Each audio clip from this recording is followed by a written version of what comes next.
क्या दोस्तों आपको पता है हाल ही में सुर्खियों में रहा काकतीय रुद्रेश्वर मंदिर किस राज्य में स्थित है?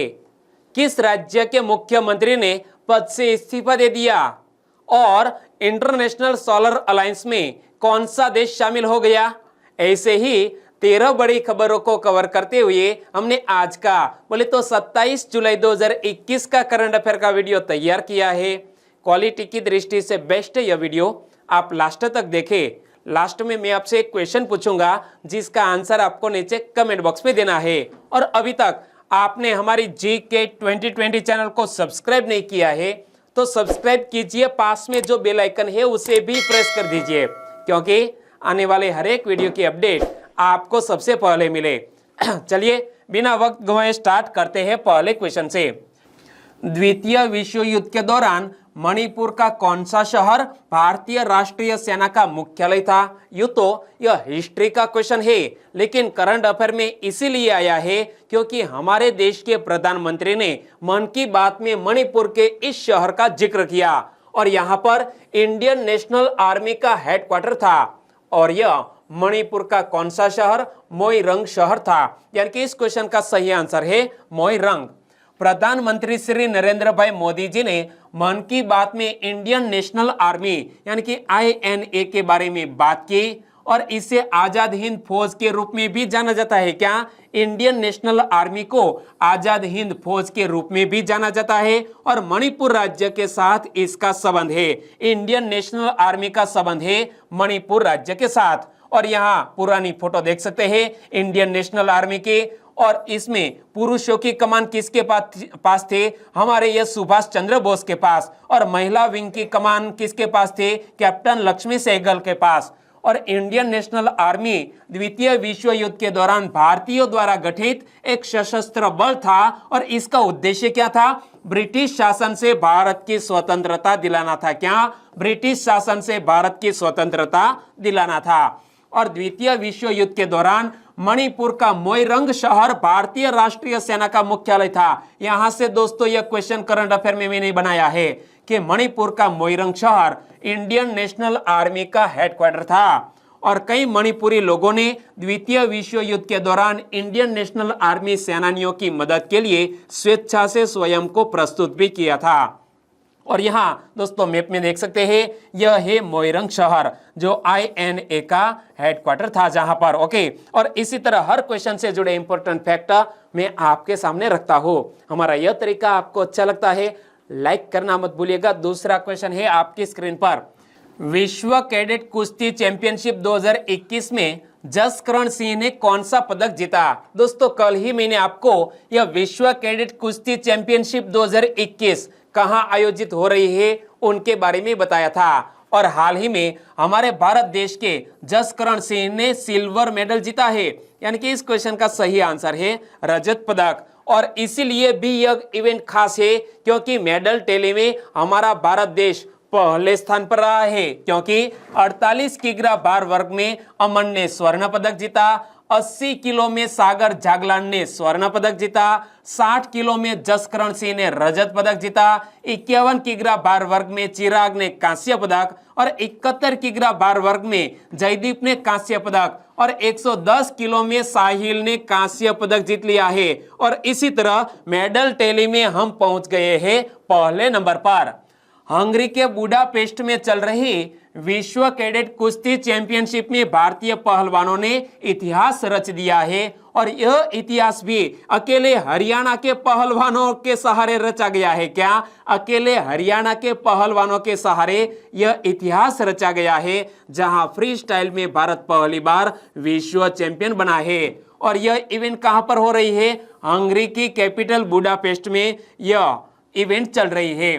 और फ्री स्टाइल में पहलवानों ने 2 स्वर्ण, 1 रजत व 3 कांस्य पदक जीते हैं। इसी तरह 5 पदक जीतने पर भारत को 147 अंक मिले हैं, जिससे वह अंक तालिका में सबसे ऊपर रहकर चैंपियन बन गया। जबकि USA 143 अंक के साथ दूसरे स्थान पर, तो रूस 140 अंक के साथ तीसरे स्थान पर रहा है। यानी कि हम चैंपियन बन गए हैं। कांग्रेचुलेशन हमारे सभी पहलवानों को। तीसरा क्वेश्चन, सुर्खियों में रहा काकतीय रुद्रेश्वर मंदिर किस राज्य में स्थित है? इमेज में आप देख सकते हैं सुर्खियों में इसीलिए रहा है क्योंकि काकतीय रुद्रेश्वर मंदिर को यूनेस्को द्वारा वर्ल्ड हेरिटेज साइट में स्थान मिला है। इसीलिए करंट अफेयर में आया है काकतीय रुद्रेश्वर मंदिर वो तेलंगाना राज्य में स्थित है।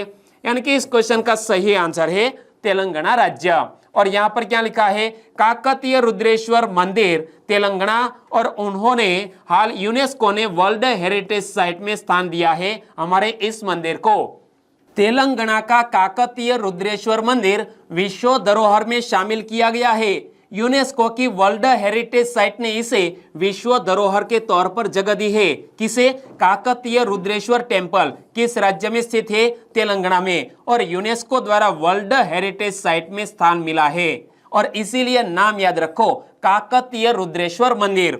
और तकरीबन 800 साल पुराने इस मंदिर को रामप्पा मंदिर के नाम से भी जाना जाता है। और खास तौर पर क्लास 1-2 के एग्जामिनेशन में भारतीय कला एवं संस्कृति आपके सिलेबस का पार्ट है, तो यहां से क्वेश्चन निकल सकता है। और याद रखो 800 साल पुराने इस मंदिर को रामप्पा मंदिर के नाम से भी जाना जाता है। और एक विदेशी पर्यटक जिसका नाम है मार्को पोलो, उन्होंने भी इस मंदिर की विजिट ली थी, तो यहां से भी क्वेश्चन निकल सकता है। मार्को पोलो ने काकतीय वंश के दौरान बने इस मंदिर को तमाम मंदिरों में सबसे चमकता तारा कहा था। क्या? तमाम मंदिरों में सबसे चमकता तारा किस मंदिर को कहा गया है? या काकतीय रुद्रेश्वर मंदिर को। किसने कहा है? मार्को पोलो ने। और भगवान शिव को समर्पित इस मंदिर में मुख्य रूप से रामलिंगेश्वर स्वामी की पूजा होती है। किसकी पूजा होती है? रामलिंगेश्वर स्वामी की पूजा होती है। और इसका निर्माण 13वीं शताब्दी में हुआ था। मंदिर को शिल्पकार रामप्पा का नाम दिया गया है, जिसे 40 वर्षों के अथक प्रयास के बाद इसका निर्माण किया था। शिल्पकार कौन थे? रामप्पा। और इसीलिए रामप्पा के नाम पर इस मंदिर का नाम दिया गया है। और 6 फीट ऊंचे सितारे जैसे प्लेटफार्म पर निर्मित यह मंदिर वास्तुशिल्प का अद्भुत नमूना है। यानी कि यह 6 फुट ऊंचे सितारे जैसे प्लेटफॉर्म पर बनाया गया है। सितारा कैसा होता है? इसी तरह प्लेटफॉर्म पर यह मंदिर बनाया गया है। चौथा क्वेश्चन, HCL टेक के मैनेजिंग डायरेक्टर पद से इस्तीफा किसने दिया? हाल ही में HCL के मैनेजिंग डायरेक्टर पद से इस्तीफा दे दिया है शिव नाडार ने। यानी कि इस क्वेश्चन का सही आंसर है शिव नाडार। इमेज में आप देख सकते हैं HCL के संस्थापक भी है शिव नाडार। हाल ही में MD पद से इस्तीफा दे दिया है। HCL टेक्नोलॉजीज लिमिटेड के संस्थापक और इसके मुख्य रणनीति अधिकारी शिव नाडार ने 76 वर्ष की आयु पूरी करने पर प्रबंध निदेशक यानी कि मैनेजिंग डायरेक्टर के साथ साथ एक निदेशक के रूप में अपना इस्तीफा दे दिया है। और यहां हम बात करते हैं HCL टेक्नोलॉजीज के। तो HCL टेक्नोलॉजीज के वर्तमान CEO कौन है? C विजय कुमार। इमेज में आप देख सकते हैं। और HCL टेक्नोलॉजीज की स्थापना कब हुई? 11 अगस्त 1976 को। और HCL का हेडक्वार्टर कहां पर स्थित है? नोएडा में स्थित है। पांचवा क्वेश्चन, निम्न में से किस राज्य के मुख्यमंत्री ने पद से इस्तीफा दे दिया है? हाल ही में कर्नाटक राज्य के मुख्यमंत्री ने पद से इस्तीफा दे दिया है। यानी कि इस क्वेश्चन का सही आंसर है कर्नाटक राज्य। तो देखो इमेज में कर्नाटक के मुख्यमंत्री कौन थे? BS येदियुरप्पा। हाल ही में पद से इस्तीफा दे दिया है। कर्नाटक के मुख्यमंत्री BS येदियुरप्पा विधानसभा में इस्तीफा देने का ऐलान किया और इसके बाद राजभवन पहुंचकर राज्यपाल थावरचंद गहलोत को अपना इस्तीफा सौंप दिया है। तो याद रखो वर्तमान में कर्नाटक के राज्यपाल कौन है? थावरचंद गहलोत हाल ही में नए राज्यपाल बने हैं। और BS येदियुरप्पा ने मुख्यमंत्री पद से इस्तीफा दे दिया है, इस्तीफा सौंप दिया है राज्यपाल थावरचंद गहलोत साहब को। येदियुरप्पा ने मुख्यमंत्री पद से इस्तीफा ऐसे समय दिया है जब 26 जुलाई को कर्नाटक में भारतीय जनता पार्टी की सरकार के 2 साल पूरे हुए हैं। कब? 26 जुलाई को कर्नाटक में भारतीय जनता पार्टी की सरकार के 2 साल पूरे हुए और ऐसे अवसर पर BS येदियुरप्पा ने मुख्यमंत्री पद से इस्तीफा दे दिया है। नई दिल्ली में कर्नाटक के नए चीफ मिनिस्टर को लेकर बैठक भी चल रही है और पार्टी के अध्यक्ष JP नड्डा और गृह मंत्री अमित शाह भी मौजूद है।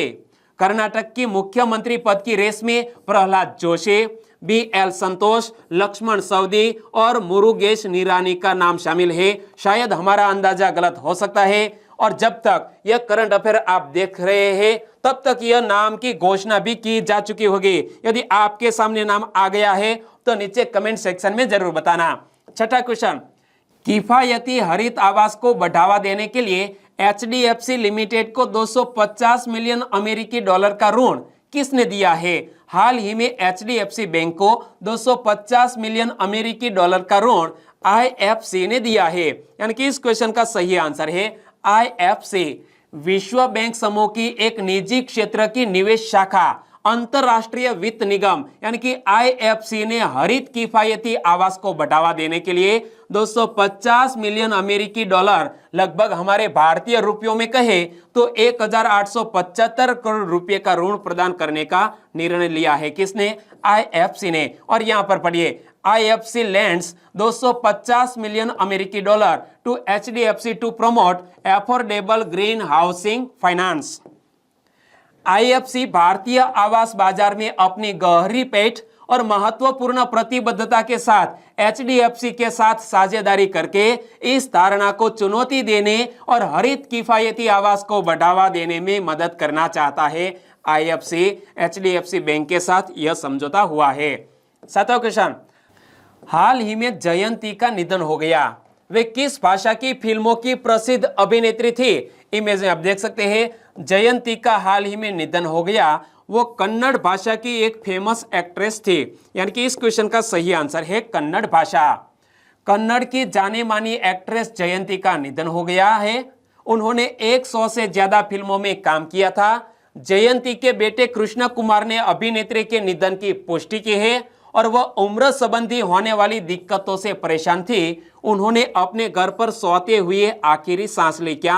अपने घर पर ही सोते हुए आखिरी सांस ली। ऐसी मौत तो कोई नसीबदार को ही मिल सकती है। और जयंती का जन्म 6 जनवरी 1945 को कर्नाटक में हुआ। अपने करियर की शुरुआत बाल कलाकार के तौर पर करने वाली जयंती ने अभिनय, प्रोडक्शन और गायकी में हाथ आजमाया था। और जयंती ने 3 बॉलीवुड फिल्मों 3 बहुरानियां, तुमसे अच्छा कौन है और गुंडा में काम किया। यानी कि बॉलीवुड की 3 फिल्मों में भी जयंती ने काम किया और कन्नड़ फिल्म इंडस्ट्रीज ने उन्हें अभिनय शारदे उपाधि से सम्मानित किया था। क्या? अभिनय शारदे उपाधि से भी जयंती को सम्मानित किया गया था। 8वां क्वेश्चन, सोहरा चेरापूंजी में ग्रीन सोहरा वनीकरण अभियान किसने लॉन्च किया? हाल ही में हमारे देश के गृह मंत्री अमित शाह जी ने मेघालय का 2 दिवसीय दौरा किया और उस वक्त सोहरा में ग्रीन सोहरा वनीकरण अभियान लॉन्च किया गया है। यानी कि इस क्वेश्चन का सही आंसर है अमित शाह। इमेज में आप देख सकते हैं, 25 जुलाई 2021 को सोहरा चेरापूंजी में ग्रीन सोहरा वनीकरण अभियान गृह मंत्री अमित शाह द्वारा लॉन्च किया गया था। किसने लॉन्च किया? अमित शाह जी ने। और वृक्षारोपण और वनीकरण के महत्व पर प्रकाश डालते हुए इस अभियान के लिए एक नारा भी दिया गया। नारा कौन सा था? Evergreen north east. क्या? एवरग्रीन नॉर्थ ईस्ट, इसी तरह का नारा भी दिया गया है। और यह अभियान असम राइफल और मेघालय द्वारा चलाया जाएगा। यहाँ इमेज में आप देख सकते हैं, असम राइफल के जो सैनिक है वो यहाँ पर वृक्षारोपण करते हुए। 9वां क्वेश्चन, हाल ही में अंतरराष्ट्रीय सौर गठबंधन में कौन शामिल हो गया?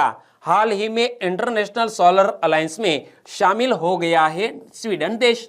यानी कि इस क्वेश्चन का सही आंसर है स्वीडन। स्वीडन ने अंतरराष्ट्रीय सौर गठबंधन यानी कि इंटरनेशनल सोलर अलायंस, जिसे हम शॉर्ट में ISA कहते हैं, तो इंटरनेशनल सोलर अलायंस के लिए रूपरेखा समझौते की पुष्टि की है और अब वैश्विक मंच का सदस्य बन गया है, जो भारत की एक पहल है जिसका उद्देश्य क्या है? अक्षय ऊर्जा यानी कि रिन्यूएबल एनर्जी और सतत विकास यानी कि सस्टेनेबल डेवलपमेंट को बढ़ावा देना है। तो याद रखो कि अंतरराष्ट्रीय सौर गठबंधन जो स्थापित किया गया है हमारे भारत देश के प्रयासों के द्वारा, और इसका उद्देश्य क्या है? अक्षय ऊर्जा और सतत विकास को बढ़ावा देने हेतु यह ISA का गठन किया गया है। और ISA इसका हेडक्वार्टर कहां पर स्थित है? हरियाणा के गुरुग्राम में इंटरनेशनल सोलर अलायंस का हेडक्वार्टर स्थित है। यह फैक्ट याद रख लो और साथ साथ नोट भी कर लो। इंटरनेशनल सोलर अलायंस का हेडक्वार्टर कहां पर स्थित है? हरियाणा के गुरुग्राम में। और स्थापना कब हुई? 30 नवंबर 2015 को हमारे प्रधानमंत्री के प्रयत्नों के द्वारा इसकी स्थापना की गई है। और स्थापना कहाँ की गई? फ्रांस की कैपिटल पेरिस में। और ISA के वर्तमान महानिदेशक कौन है? अजय माथुर। इमेज में आप देख सकते हैं। और जब स्वीडन देश शामिल हो गया है इंटरनेशनल सोलर अलायंस में, तो स्वीडन की कैपिटल का नाम क्या है? स्टॉकहोम। और स्वीडन की आधिकारिक करेंसी क्या है? Swedish krona. और स्वीडन के वर्तमान प्रधानमंत्री कौन है? Stephen Löfven. इमेज में आप देख सकते हैं, वर्तमान में स्वीडन देश के प्रधानमंत्री है। 10वां question, an ordinary life portrait of an Indian generation पुस्तक किसने लिखी है? हाल ही में एक सुर्खियों में आई है यह किताब का नाम क्या है? N ordinary life portrait of an Indian generation. और यह किताब लिखी है हमारे भारत देश के पूर्व इलेक्शन कमिश्नर अशोक लवासा जी ने। यानी कि इस क्वेश्चन का सही आंसर है अशोक लवासा। इमेज में आप देख सकते हैं, किताब की फ्रंट पेज को क्या लिखा है? अशोक लवासा ने इस किताब को लिखा है, N ordinary life portrait of an Indian generation. और यह किसके द्वारा प्रकाशित की गई है? कॉलिंस इंडिया द्वारा। पूर्व चुनाव आयुक्त अशोक लवासा ने N ordinary life portrait of an Indian generation, क्या टाइटल दिया गया है? N ordinary life portrait of an Indian generation नामक पुस्तक प्रकाशित की है, जिसको लिखा है अशोक लवासा ने। तो इस पुस्तक में क्या बात है? इस पुस्तक में अशोक लवासा अपने पिता उदय सिंह और अपने स्वयं के अनुभव के बारे में बताया है कि कैसे उनके पिता के सिद्धांतों ने उनके जीवन में एक नैतिक कंपास के रूप में कार्य किया और हमारे जीवन में भी कर सकते हैं। दोस्तों आगे बात करें अशोक लवासा जी के, तो अशोक लवासा ने एशियाई विकास बैंक यानी कि एशियन डेवलपमेंट बैंक के उपाध्यक्ष बनने के लिए 2020 में चुनाव आयुक्त यानी कि इलेक्शन कमिश्नर के पद से इस्तीफा दिया था। क्या अशोक लवासा जी ने एशियन डेवलपमेंट बैंक के उपाध्यक्ष बनने के लिए हमारे इलेक्शन कमिश्नर के पद से इस्तीफा दिया था। 11वां क्वेश्चन, स्वास्थ्य मंत्रालय ने किसकी भागीदारी में 16 राज्यों के सामुदायिक रेडियो स्टेशनों के साथ संचार जागरूकता कार्यशाला का आयोजन किया? हाल ही में हमारे देश के स्वास्थ्य मंत्रालय ने यूनिसेफ के साथ सहयोग करके 16 राज्यों के सामुदायिक रेडियो स्टेशनों के साथ संचार जागरूकता कार्यशाला का आयोजन किया। यानी कि इस क्वेश्चन का सही आंसर है यूनिसेफ। स्वास्थ्य मंत्रालय ने यूनिसेफ की भागीदारी से 16 राज्यों के सामुदायिक रेडियो स्टेशनों के साथ संचार जागरूकता कार्यशाला का आयोजन किया है। और इसमें कोविड संबंधी निर्देशों का पालन करने की आवश्यकता और कोविड टीकों के बारे में फैलाया जा रहा भ्रम दूर करने के लिए जागरूकता बढ़ाने पर जोर दिया गया है। और हमारे स्वास्थ्य मंत्रालय में संयुक्त सचिव कौन है? लव अग्रवाल। और हाल ही में नए स्वास्थ्य मंत्री कौन बन गए हैं? मनसुख मांडविया। और मनसुख मांडविया ने किसका स्थान लिया है? हमारे डॉक्टर हर्षवर्धन का स्थान लिया है। 12वां क्वेश्चन, नॉरो वायरस संक्रमण मामलों की रिपोर्ट किसने दी?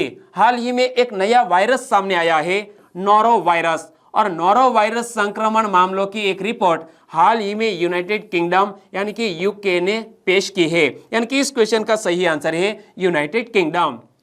यूनाइटेड किंगडम अब नॉरो वायरस, क्या नॉरो वायरस के प्रकोप की रिपोर्ट कर रहा है।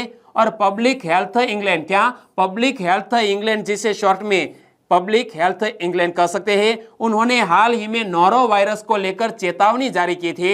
इंग्लैंड ने देश में नॉरो वायरस के 154 मामले दर्ज किए हैं और हाल ही में एक रिपोर्ट भी तैयार की है। और वायरस के लक्षण कौन कौन से हैं? नॉरो वायरस के लक्षण कौन कौन से होते हैं वो आप समझ लीजिए। नॉरो वायरस के लक्षण में उल्टे यानी कि वॉमिटिंग, दस्त यानी कि डायरिया, और पेट दर्द यानी कि स्टोमिक पेन और मतली है। और यह वायरस आंतों या पेट में सूजन पैदा कर सकता है और इसे तीव्र आंत्रशोथ कहा जाता है। क्या तीव्र आंत्रशोथ भी कहा जाता है। तो इसी तरह के लक्षण होते हैं। और इस वायरस के अन्य लक्षण में सिर दर्द होना, बुखार होना और शरीर में दर्द होना है, चाहे मित्रों हेडेक हो या तो फीवर हो।